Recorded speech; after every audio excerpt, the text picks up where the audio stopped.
What's up, everybody? Excuse the boo-boo. If you want to own an agency that's actually a business, meaning you can leave it, it will grow without you, you can go and enjoy yourself on vacation, you can check on it from the beach, whatever the case may be, then there is one skill that you must have in order to make this happen. It's all about installing systems, but that has become a cliche phrase. So we're talking about how to install a single page SOP into your agency so it will grow without you. Let's watch the clip. I'm going to pick your brains. I've got more of a broad question, not really about advertising, but like you've spoken quite a lot about like having SOPs and playbooks. And I know I've asked some of the questions before. What I want to do is create a knowledge base that I can then, if I bring someone into the business or a VA into the business, I can point them and go, here's all the SOPs, here's all the knowledge base. You can use it. I'm just, before I run off down a rabbit hole of like putting it all in that, I just thought I'd ask you, because you've got a lot of experience, is there something that's your go-to tool that you just find works? We use Monday. You do? Okay. Yeah, that's what we use. The more operative part of creating an SOP is just like how you create it. Because there's like three things, what does Confucius say? I wrote it down. If I hear it, I forget. I see it, I remember. I do it, I understand. And so you want those three layers. I try and write single page SOPs, single page. Okay. Okay. Only because if you expect the people that work for you to like adopt this huge manual, it just reminds me of corporate America, where like, there's our owner's manual. It's like, jeez, man, what the hell?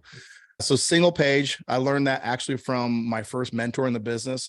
The guy brought me in. He's the reason I'm here today. He taught me. I was an entrepreneur for 15 years before I met him. And I was feast and famine, making money, then chasing money, then making money, then chasing money. And he taught me how to write he calls it a protocol. It's an SOP, but they were all single pages.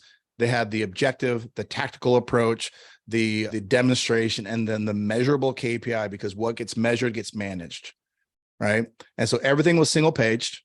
And then we have a video that walks you through it. So whatever you're using, Loom, whatever, you just have it hyperlinked in the Google Doc in that case.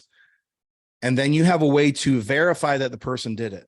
Now, the guy that taught me the SOPs, it was actually really crazy. I want to share this story because I think that all of us could change our agencies in a day if we understood the power of an SOP. So this was back when I was learning how to run a chiropractic clinic. I knew business, but I didn't know his business.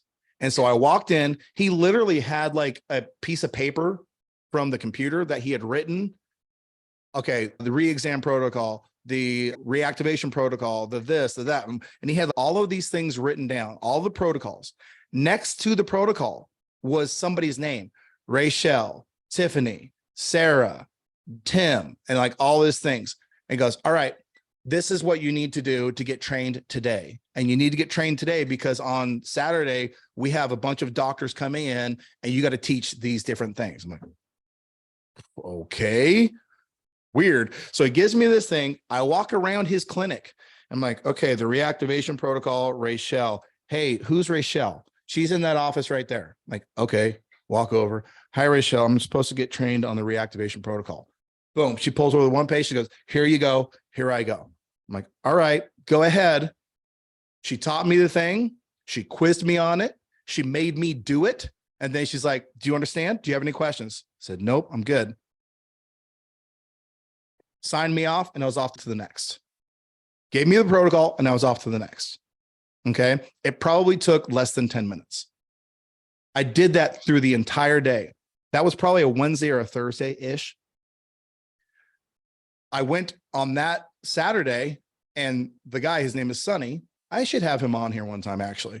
His name was Sonny. He said, all right, Sam, I need you to teach. I didn't know what I was teaching. It's like, I need you to teach the re-exam protocol. I looked down, re-exam protocol. Oh yeah, that's what it is. I pulled it over. I looked at it. I'm like, okay, cool. Let's go. I taught the re-exam protocol to a bunch of doctors that day. That's the power of a good SOP, is you can transfer that information like that. And all it was, he just sat down and wrote down all the SOPs he wanted me to know that day. And it was a lot of them. It was probably at least a dozen, but it wasn't hard for me to pick up because it was a single page. They explained it to me. And then they showed me the KPI that needed to be managed in order to make sure that it was done correctly. Okay. At UpHex, I have one KPI that I am responsible for. One. And that is how many people in a given, because we meet on this every week, how many people in a given week are in our top of the funnel 2-week trial. That's my metric. That's the only one that I am responsible for. Now, I brainstorm and collaborate with Jacob and Bradley. Those are my two partners on metrics down the funnel, but my responsibility is top of the funnel. Jacob and Bradley have their own churn, retention, product development, all that kind of stuff. We base it off of a metric. If people are churning, that means something's off with the product. We need to find out what the issue with the product is. If it's not growing organically, something's wrong with the product. We need to find out what's wrong with the product.